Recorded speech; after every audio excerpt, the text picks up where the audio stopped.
सबसे बड़ा military force में रूपांतर होगा, विश्वास करता हूँ। Thank you sir. Shri Rajnath Singh to reply the discussion. आदरणीय सभापति महोदय, सबसे पहले तो मैं धन्यवाद देना चाहता हूं इस सदन के सम्मानित सदस्य श्री सुजीत कुमार जी का, अयोध्या रामाराव जी रेड्डी का और श्री अशोक जी वाजपेयी का, जी.के. वासन जी का, लेफ्टिनेंट जनरल डॉक्टर बी.पी. वत्स का और डॉक्टर वी.के. साई रेड्डी जी और एम. थम्बेदुरई जी और कामाख्या प्रसाद जी का। इसलिए बधाई देना चाहता हूं कि इन लोगों ने इस बिल का यहाँ समर्थन किया है, वहीं पर जो कुछ भी सुझाव आवश्यक थे वह सुझाव भी उन्होंने दिया है। मैं अपनी बात रखने के पहले जो बातें सुजीत कुमार जी के द्वारा की गई हैं उस संबंध में कुछ बातें रखना चाहूँगा। थिएटराइजेशन के संबंध में इन्होंने हमारे विचार जानना चाहा है।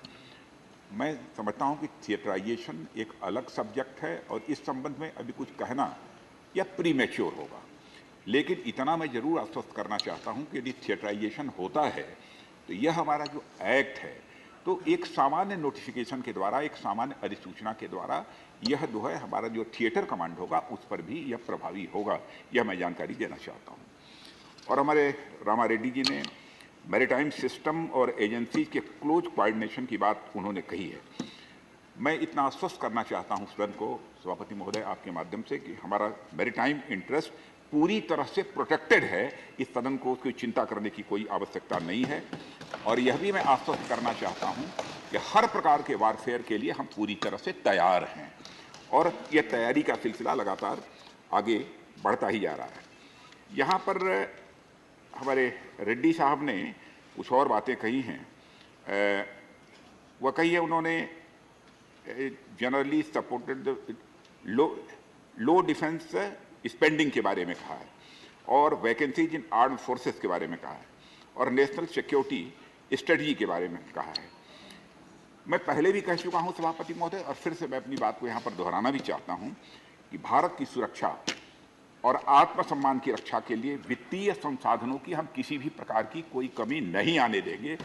और यहां पर बल्कि मैं कहना चाहता हूं कि जितने वित्तीय संसाधन उपलब्ध हैं उसके अंतर्गत हमारा जो टारगेट है उस टारगेट को अचीव करने के लिए इन्हीं संसाधनों के अंतर्गत ही हम लगातार काम कर रहे हैं। 3 to 4% ऑफ जीडीपी की जो बात कही जा रही है, मैं समझता हूं कि इसकी कोई आवश्यकता नहीं है। 3 to 4% ऑफ जीडीपी ही क्यों, आवश्यकता पड़ी तो 5%, 6% ऑफ जीडीपी भी इस देश की सिक्योरिटी के लिए और हमारी डिफेंस के लिए खर्च किया जा सकता है। वैकेंसीज को भरा जाना एक कंटिन्यूअस प्रोसेस है और लगातार इस समय भर्ती चल रही है।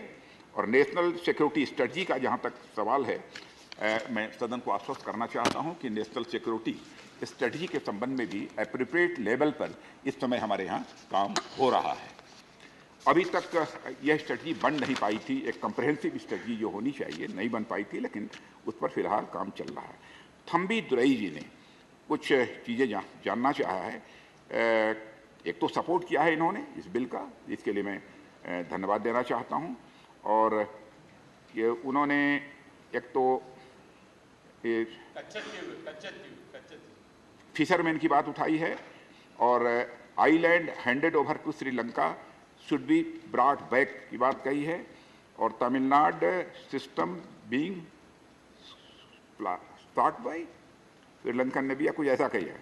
मैं इस संबंध में माननीय सदस्य को यह मैं बतलाना चाहूँगा कि इंडियन नेवी भारतीय फिशरमैन की सुरक्षा और हितों की रक्षा के लिए सदैव मुस्तैद है और हमारी फोर्स, हमारी नेवी उस दृष्टि से काम कर रही है। सभापति महोदय, जहाँ तक वारफेयर का प्रश्न है, वारफेयर का स्वरूप बदलता रहता है समय समय के अनुसार। अब क्योंकि वारफेयर अब कन्वेंशनल नहीं रह गया है, ये हम सभी जानते हैं, बल्कि वारफेयर टेक्नोलॉजी व नेटवर्क सेंट्रिक यह होता जा रहा है। अतः यह आवश्यकता है कि जो हमारे नए चैलेंजेस हम लोगों के सामने आ रहे हैं उनका सामना करने के लिए हमारी सेनाएं, चाहे वो आर्मी हो, नेवी हो, एयरफोर्स हो, उनके अंदर की बेहतर कोऑर्डिनेशन होना चाहिए, बेहतर तालमेल होना चाहिए। इसी बात को ध्यान में रखकर ही यह बिल सदन में लाया गया है। तीनों सेनाओं के पर्सनल्स आपस में एक साथ मिलकर काम करें और और तीनों सेनाओं के मिलने से ही इंटर सर्विसेज ऑर्गेनाइजेशन बनता है। और मैं समझता हूं कि यह ऑर्गेनाइजेशन बन जाने के बाद, यह एक्ट पास हो जाने के बाद हमारी ये जो इंटीग्रेटेड होकर हमारी ये जो ये इंटर सर्विसेज ऑर्गेनाइजेशन है और बेहतर तरीके से ये काम कर सकेंगी, ऐसा मेरा विश्वास है।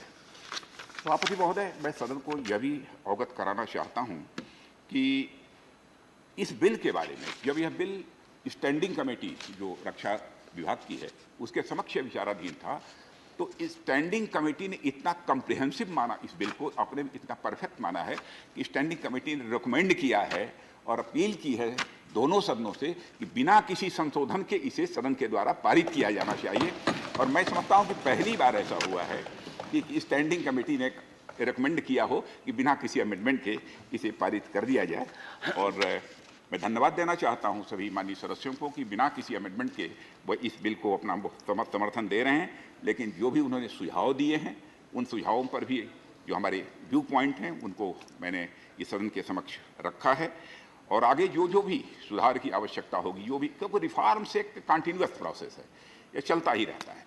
जिस जिस प्रकार के रिफॉर्म्स की जरूरत होगी वो सदैव हम करते रहेंगे, इतना मैं सदन को आश्वस्त करना चाहता हूं। और मैं पुनः आभार व्यक्त करना चाहता हूं जिन माननीय सदस्यों ने अपने विचार इस बिल के ऊपर व्यक्त किए हैं। और इन्हीं शब्दों के साथ उनके प्रति आभार व्यक्त करते हुए, और माननीय सभापति महोदय, आपके प्रति भी मैं विनम्रतापूर्वक आभार व्यक्त करता हूं कि आपने भी मुझे इस बिल के ऊपर अपना विचार व्यक्त करने का अवसर दिया। बहुत बहुत धन्यवाद।